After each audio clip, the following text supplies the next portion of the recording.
అరే మావా నువ్వు ఇక్కడ ఉన్నావా? నేను నీకోసం ఊరంతా తిరుగుతాను కదా మావా. ఎందుకురా? అరే కొంచెం మందట్ట బంద్ చెయ్యేమిరా. మీ అమ్మ నాకు ఫోన్ చేస్తుందిరా. రాత్రి 11 ఒంటి గంట పోతున్నావు కదంట కదరా ఇంటికి రే.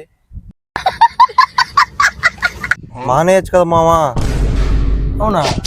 నువ్వు మంచి చేసి ఎన్ని రోజులు అవుతుందిరా? 3 రోజులు 3 రోజులు. ఇదేంటైతే అరే నీ అబ్బా 3 రోజులు మందు బంద్ చేసి పెద్ద పత్తిలాగా ఫోజులు తెగుతున్నావు ఇంద్రా. నాకు మందు అలవాటు చేసింది ఎవడు?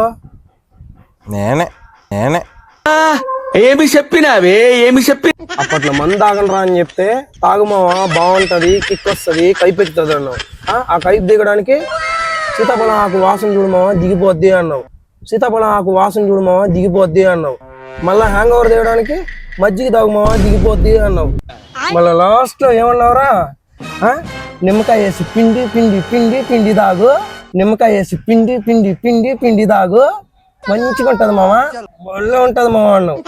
ఇప్పుడేమో పతిలాగా ఆపే మావా అమ్మడుస్తుంది మావా అంటున్నావు. ఏరా నోట్లో మాట పడిపోయిందా? రాలా ఇలా బుక్ అయిపోతాయి కల్లో కూడా అనుకోలేదు మావా అయిపోయింది. స్వీట్ ఇచ్చే. నాకు బీపీ మాకు